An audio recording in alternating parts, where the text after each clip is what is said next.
Hello friends welcome back to Anu tutorial मु आप समस्त को पुणी थे आम चैनल को स्वागत जनावि। सो फ्रेंड्स आज वीडियो आम देखा कौन ना आज वीडियो देखा आम चाणक्य नीतिर वीडियो जोटा कि +3 पे देखुले जोटा DSC 2 आउ GE4 आपंकर हो पार।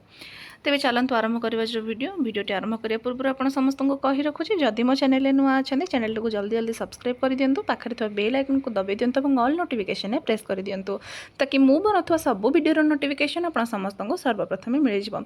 आम समस्ते एकाठी रहा मिसिकी पढ़ा मुझे आपको हेल्प करी जो आपंकर हेल्प दरकार मत let me know in the comment section. Okay तो मत आप कमेंट निहाती जनातु। देखो श्लोक आम 24 पर्यंत पढ़ी ठीक अच्छे। श्लोक 25 कौन अच्छी ना कष्टम च खलु मूर्खत्वम कष्टम च खलु यौवनम कष्टात् कष्टतरम चैव परगेह निवासनम।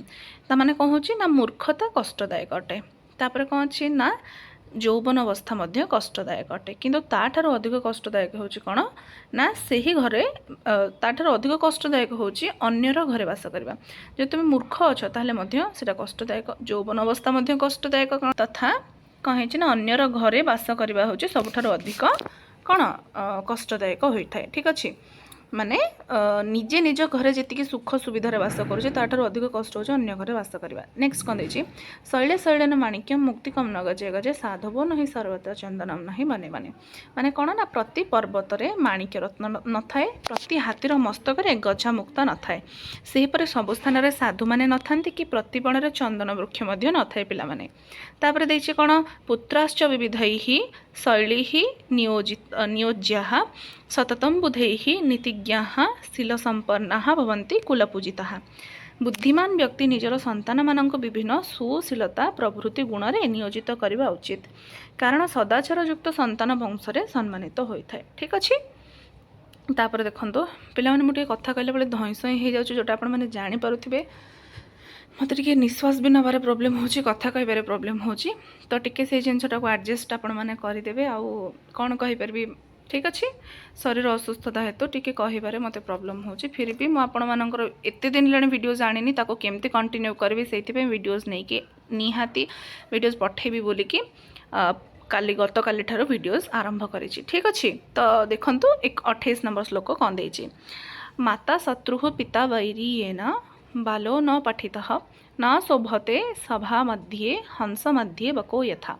निजर संतान को शिक्षित करने को प्रयास कर पितामाता संतानर शत्रुतुल्य अटंती कारण विद्याहीन मूर्ख संतान विद्वान मानक ग्रहण में शोभा पाती नहीं जेपरी हंस मध्य बगटे शोभा पाए ना। दले हंस अच्छा गोटे बगटे से कौन जना पड़ो बगटा बग बोले देखा हंस गुड़ाक ठार भिन्न से भाया जे मूर्ख संतान विद्वान मानक ग्रहण से केबे शोभा पाए ना। ठीक अच्छे तापर कौन देखिए देखो तापर 29 नंबर कौन देखिए देखो श्लोक लालनाद बहवो दोषास्तड़नाद बहवो गुण तस्माद् पुत्रम च शिष्यम च ताड़येत न तु लालयेत। ठीक अच्छे तो बहुत आदर कले अनेक बदगुण जात होता है शासन करने द्वारा अनेक सद्गुण जात होता है तेणु पुत्र को और शिष्य को शासन करने उचित। ठीक अच्छे जदि तुमर कि पुओ कि झी अच्छा पुत्र कि कन्या अच्छा से सब कौन करवा उचित से स्कोप दबा उचित से इंडिपेंडेंट बा किसी स्वाधीनता दबा उचित। ठीक अच्छे तो जितेबाला से निजे निजर भूल को बुझीपारे जानीपारे से समय कौन करेंगे ना सब कोटा गलत कोटा सही से मैंने निजे बाछि पारे और सद्गुण तांकठारे जात होता है। ठीक अच्छे तो जदि तुम आदर कर अत्यधिक गेल्ह स्नेह दब पिला माने से कौन बिगड़ी जी पिला माने। ठीक अच्छे तो से कौन कहे बहुत आदर कले अनेक बदगुण जात होता है शासन करने द्वारा जदि तुम उपयुक्त शासन करुच बापा माँ जदि उपयुक्त भाव में पिला दंड विधान करी माने स्कोप भी मिल ता सहित लिमिटेशन भी रहिबो। ठीक अच्छे एतिकी पर्यंत से सद्गुण जात हवा पर्यंत शासन करवा उचित तेणु पुत्र को और शिष्य को शासन करवा उचित। एटा किए करेंगे ना पिता माता गृहे एवं गुरुजन व्यक्ति बा आपणकर टीचर जी अच्छा गुरु सी विद्यालय रे करवा उचित अति आदर करवा अनुचित बा उचित नुहे बुझीला। सो यहाँ थी आज वीडियो आशा करुँच आप समस्ते जानीपारे आप समस्त सहित मुझे पुणी थे नेक्स्ट वीडियो देखा पुणी किसी स्टडी रिलेटेड वीडियो सहित जदि किसी डाउट्स रहा मत कमेंट सेक्शन में आपने निहाती पचारि पारे। Thanks for watching.